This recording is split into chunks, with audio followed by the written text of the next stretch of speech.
Questions like, was a punt the right call? Did he consider any other options?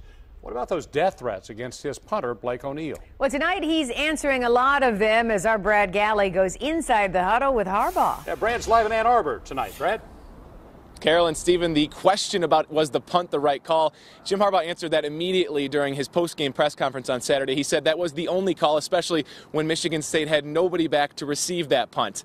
But other questions like, why are we doing this today instead of Monday? That's also been answered because he was at the White House.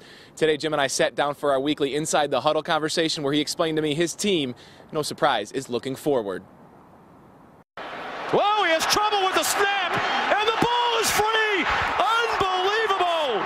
All right, everyone in the state has watched the play dozens of times. How many times have you watched that final play from the game? I don't know exactly how many times, but watching all the plays, I think a lot of people like to boil it down to just one play. I've never found in my football career that the football game has ever been decided by one play.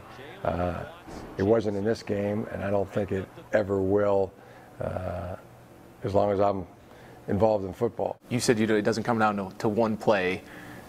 Fans, and you equated it yesterday to maybe some fans that were just drinking too much. They want to point a finger, not just at one play, but at one player.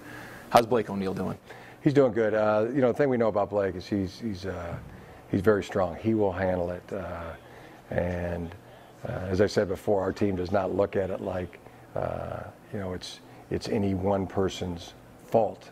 We all got fingerprints on it, and we'll address it that way. But there's not a punter in the country, and there's not a punter in college football that I would trade Blake O'Neill for. An absolutely shocking result in ending here in Ann Arbor.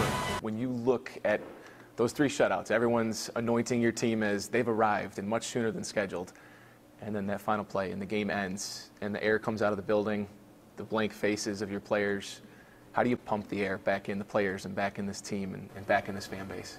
Well, you don't let the sadness of losing a football game stop the improvement of your team. We're an improving football team. We've never anointed ourselves or used any kind of language like that. We're a blue collar team that's going to keep working to improve and ultimately striving for success. We usually do this on Mondays, but you had a special obligation yesterday. First Lady comes calling, the President shakes your hand. I guess that's a good reason to move your schedule around. To the White House. Yeah, Mrs. Obama invited Sarah, my wife, and I to come to Washington, D.C. to you know, find out if we wanted to be involved with a Better Make Room initiative that the First Lady had was releasing, and we do. Sarah and I do want to be involved in it, and we're going to commit to being involved with it. They're both wonderful people to be around. Sarah and I both enjoyed our visit with both Mrs. Obama and the President. They're very easy people to talk to. Especially, you know, the President had said that he and Mrs. Obama had watched our game. That's pretty cool. It is, and even cooler that he likes our team. He likes the way they compete, and he said to tell the fellows to keep their chin up and you know, keep getting after it. He did say the President was enthused about watching that game. In that game, the Spartans remained undefeated. Coming up next on 7 Action Sports, we check in East Lansing with the undefeated Michigan State Spartans and a hero's return. Jalen Watts-Jackson, a freshman, returning from an Ann Arbor hospital to East Lansing. What Mark D'Antonio has to say about his play and his future next.